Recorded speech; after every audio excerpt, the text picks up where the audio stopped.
गान रे मध्य अनेक श्रमिक आमर ओडिया श्रमिक माने मध्य सेठी काम करती एणु तांकर सहित आमर संपर्क अति गभीर अटे एवं से आज आम पाखे उपस्थित रहीकि आमर ये कार्यक्रम रे गौरवान्वित करने सहित आज आम काम आम सहयोग एवं आज ओडिशा जिते बड़े नुआ सरकार 6 मास पूरण कहूँ से से उपस्थित रही आज आमको उत्साहित करवा आम गोटे परम सौभाग्य।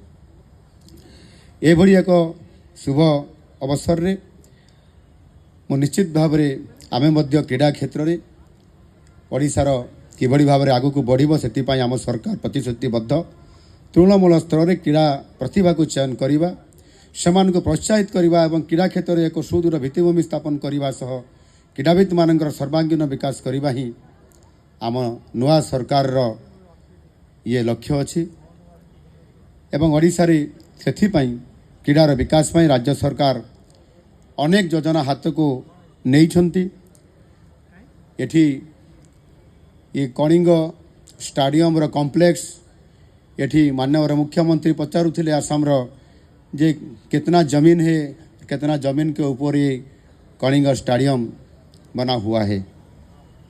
तो हमने भी रिपोर्ट लिया कि वो बहुत बड़ा कॉम्प्लेक्स है।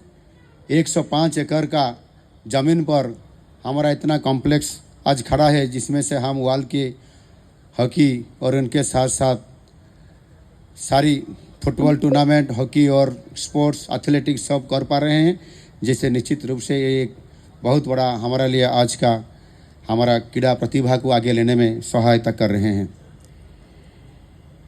भुवनेश्वर निकटरे आम यही एक आउ गोटे या ठारू आउ ही बड़ एक स्पोर्ट्स कॉम्प्लेक्स करने जाउछंती।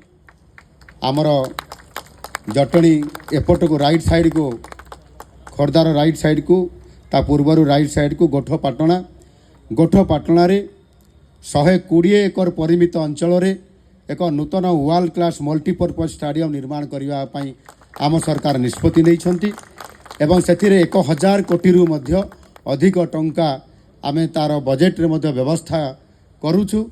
एणु निश्चित भाव में आमे आज क्रीड़ा क्षेत्र में ओडिशा आ पछरे रहिबो नाही, बहुत आग को जीव आम क्रीड़ा प्रतिभा को आग को नापी आम बद्धपरिकर एवं ताहा सहित मध्य तल स्तर रे जदि आम देखा प्रति जिले में क्रीडार विकास पाई नेशनल स्टैंडर्ड रो स्टाडियम निर्माण करने निष्पत्ति नापी जाऊँ एवं राज्यर क्रीड़ा प्रतिभा को जिला स्तर को पहुँचाई विभिन्न ग्रामांचल पंचायत स्तर ब्लॉक स्तर से आने से आम प्रति ब्लॉक रे मध्य स्पोर्ट्स कॉम्प्लेक्स करने जाऊँ जो कि पिला माने एक सुजोग पाइबे एवं सेठी स्पोर्ट्स हॉस्टेल रो व्यवस्था मध्य जिला स्तर मानक आम करूँ। आगामी दिन में ता तल को जावाई आम चिंता करूँ। एणु क्रीड़ा प्रतिभा मान को प्रोत्साहित करने एवं विशेष करी आम से एक योजनाटीए करूँ खेल रत्न खोजा। ये खेल रत्न खोजा अभियान माध्यम आम आरंभ करने जाऊँ।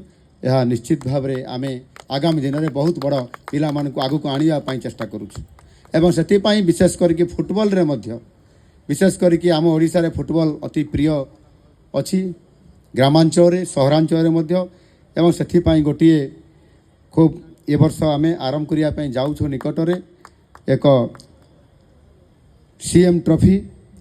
ये सीएम ट्रॉफी माध्यम आम फुटबॉल एथलेटिक बैडमिंटन ये तीनोटी को लेकर आम आरंभ करने जाऊँ। मोर विश्वास अच्छे निश्चित भाव में आम पिला माने आग को आसबे एवं सेमानंकर भविष्य सहित सेमाने सबु क्षेत्र में किभली पारंगम हो पारे से आम यथारीति चेष्टा करुछु।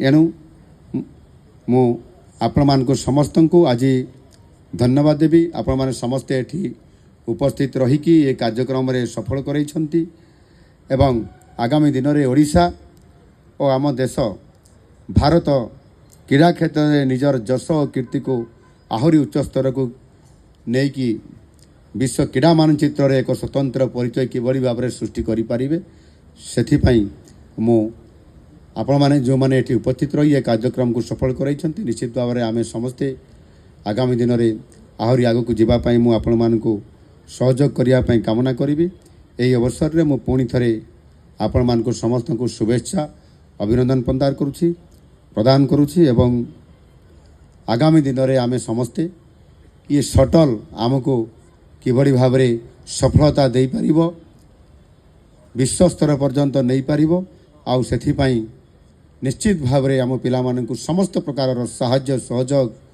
जहाँ आवश्यकता अच्छी सरकार से जोगे देवाई प्रस्तुत अच्छा।